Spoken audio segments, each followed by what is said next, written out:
Ce 9 novembre augure des belles perspectives. Pour la deuxième fois en cette année, Denis Sassou Nguesso va séjourner dans le département de Pointe-Noire.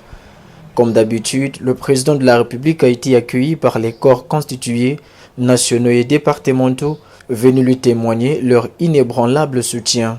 À l'esplanade de l'aéroport Antonio Agostinho Neto, l'empreinte populaire est tangible. Les hommes et femmes, bravant les contraintes climatiques, alors que Pointe-Noire a été frappée de plein fouet par des averses prolongées depuis l'aurore, sont venus accueillir leur champion.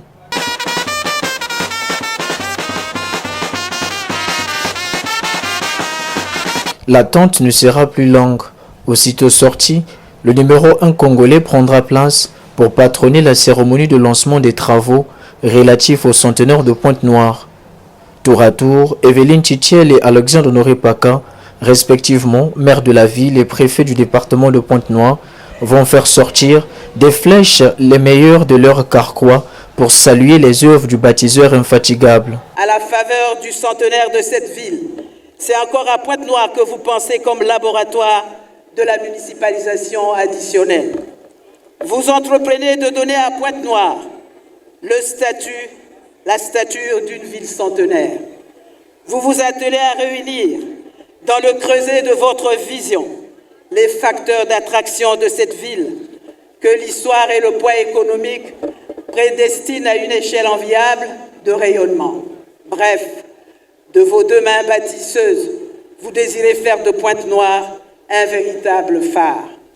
Lorsque la mémoire peut remonter la chaîne de l'histoire pour se souvenir des repères et actions concrètes de votre dernier séjour dans notre département Pointe-Noire, havre de paix, après votre brillante victoire à l'élection présidentielle de mars 2021, elle nous ramène et nous situe avec exactitude aux journées mémorables des 20 et 21 janvier 2022, au cours desquels vous procédez à l'inauguration de l'hôpital d'Ongoyo dans l'arrondissement 6.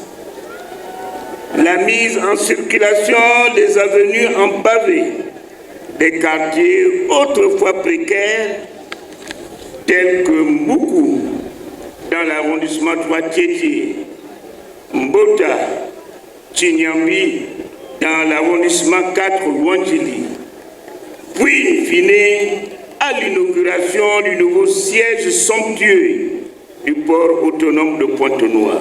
La municipalisation additionnelle de Pointe-Noire, puisque c'est de cela qu'il s'agit, concernera la construction du palais de la nation interdépartemental, autour duquel se développerait un pôle administratif valorisant l'administration d'État. L'achèvement des travaux de l'avenue dite de l'aéroport jusqu'au boulevard Charles de Gaulle et à poursuivre par pavage l'autre partie de Charles de Gaulle jusqu'au rond-point Kassaï. La construction de la corniche en bordure d'océan, le bitumage de l'avenue stratégique, la construction d'une rocade ceinturant ainsi la ville.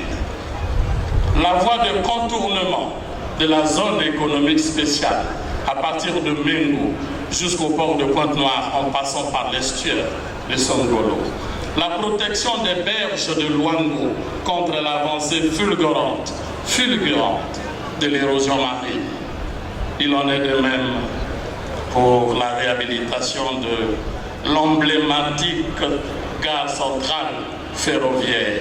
aussi La construction d'une gare routière moderne sur la route nationale numéro 1 à l'entrée de la ville de Pointe-Noire pour rationaliser le trafic et assurer de meilleurs départs.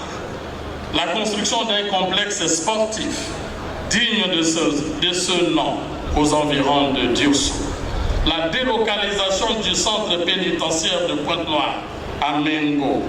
La construction d'un système d'assainissement et de drainage d'abord au centre-ville et par la suite dans le reste de la ville.